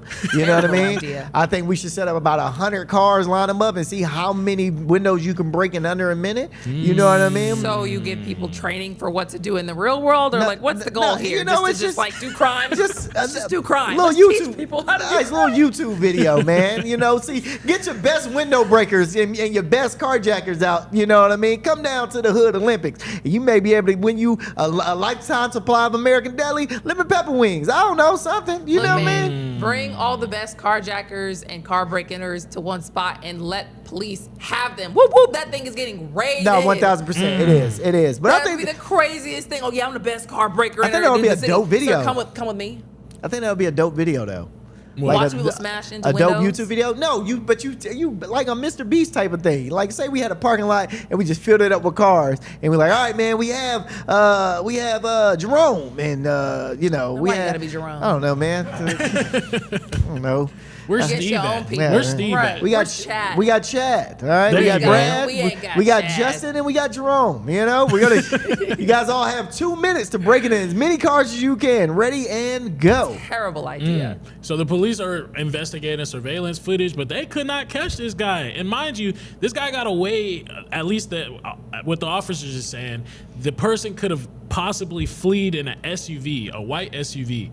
If a person escaped, the APD in a white SUV, that's some stats alone. That's some stats alone. How you escaping with an SUV? They still have not caught this person yet. 20 vehicles burglarized one night. Bow, bow, bow, bow, bow, bow, bow, bow. Bow, bow, bow, bow, bow. He breaking in vehicles like this. Bow, all right. Bow, all right. Bow, all right. This is exactly why we can't get far as a people. Stop it. We're not giving people kudos. Because of them. I do want to say, though, the World Cup is coming, and I just need people to know, be aware that Atlanta does this. Atlanta does this now. I mean, Beyonce true, had to yes. learn a lesson. Yes. Beyonce had to learn a lesson. Did. Atlanta, we're notorious for things like this. So Right. just be careful. How about Uber everywhere? Yeah, Don't even try to park. Don't yeah. even. If they're gonna scam you on the price of cost of parking anyway, Exactly. and then your car's gonna get broke into. So. yeah, don't try it. Speaking of being out here in these streets, Cardi B just pulled out of her show at State Farm Arena. Well, she actually did end up doing. I'm Did sorry. she? Yes, she has. She She did actually did end up sticking it through. She said, "I'm gonna go ahead and finish it out." She had some gripes about it, but she almost canceled it. It was April 18th. Her show yesterday. She went on live before she went on stage, saying that she was gonna cancel it though. Here's what she said. I'm not performing today. Let me tell you why. Because we got in here, your employees are being rude for no reason. Being rude for no reason. Pointing fingers for no reason. Touching people for no reason. And then they're telling me, oh, we gotta talk to this. Because I feel a certain type of way. Because you're being disrespectful. I did 35 shows and I never had a problem. And we've been kind to everybody. Now I'm leaving. Ooh, it's hard to understand her. I'm not gonna lie. I can understand my sis. I love Cardi B. I love Cardi too, but it'd be hard to understand her sometimes. I ain't gonna hold you. But yeah, so she ended up still going on with the show, but it did raise a question. It's like, is Atlanta's customer service that bad, y'all? Yes. Like with everywhere? Yes. It's just like, is it ever gonna get better? Is it ever gonna get better? I've never been treated poorly at State Farm, but like I've never really interacted with, like I've never went out of my way or had to be involved with like as many people as she's probably involved with since she's, behind the scenes and got like to move and stuff like that. So I don't know, but like I think you got some audacity being rude to Cardi B. If that's my show and you being rude to me, baby, I ain't gotta be here. I know shut that's this right, whole Cardi. thing down. Shut it down. I don't Forget that need this. contract. Yeah. Shoot. Yeah, I hear it. At the same time, it's like, how you almost got to know what you're getting yourself into. I feel like a lot of people just, I hate to say it, you just got to accept it. Like Atlanta is going to be Atlanta. Atlanta's going to have the rude customer service, and it's just something you got to deal with. It's just, it is what it is. But I don't get that. Like, who do you think you are being rude and touching and doing whatever she said that she was doing to the artist who's on stage? You would never have done that to like a Luke Bryan. Madonna, a Luke Bryan. You are not touching and being rude and doing all this stuff. So why? Who are you to do that to the person people are here to see? That's crazy. Well, I would argue that everybody could get it in Atlanta. It doesn't matter who you are. And I appreciate that because they talk to people that are just regular people crazily. And if you're talking to stars crazily too, I mean, at least keep it fair across the board. That's all I'm saying. Yeah, they not talking to Beyonce like that. I'm gonna go ahead and keep it a bean with you. Beyonce she'll shut the whole earth down and mess around with her. Whole earth will be shut down. you mess around, bruh. But I do agree with you though. Our customer service here is crappy. Yeah. We aren't good at customer service. When it comes to the restaurants, when it comes to the clubs, when it comes to the lounges, we are not good at customer service here. We have a bad rep when it comes to customer service. A very bad rep. And that's what Cardi B was actually saying. Will, can we get that other video? Like Atlanta have terrible service. I don't know what it is. Atlanta have terrible service in a lot of different establishments. However, like Atlanta is like Miami. It's a place that you gotta go so you could understand the hype. Because one thing about Atlanta is you're gonna have a good time and there's good food everywhere. For sure. And she's real. That's true. But she's real about that. She's very much so real. And at the end of that video is kind of crazy. But she made a valid point. She was like, Atlanta's like a girl with a bad attitude, but good in other places. You know what I mean? No, I don't. Why don't you try to explain it to us? She's like a girl with a bad attitude, but good in bed, if that makes sense. You know what I mean? So okay. And so and I kind of understood that. It's like, yeah, you hate her and you like, oh, why you got this attitude? But it's almost like I can't stop messing with stay you. away. I can't stop messing with you. And that's what Atlanta is. To be keeping a bean, Atlanta is like that. Atlanta is I love Atlanta. I'm raised here, you know what I mean? Being my whole life, I love it. So I understand what she's saying when our service is bad, but it's like you can't get enough of it. Like I used to go to the same club all the time, knowing that I hated the bouncers and I hated the bartender, but it was the vibe of the club that I couldn't get. Like I enjoy the club. Yeah. So yeah, man, I get it. Atlanta has to do better when it comes to our service industry and treating our people like that. And these foreigners, when it come down, when the World Cup gear.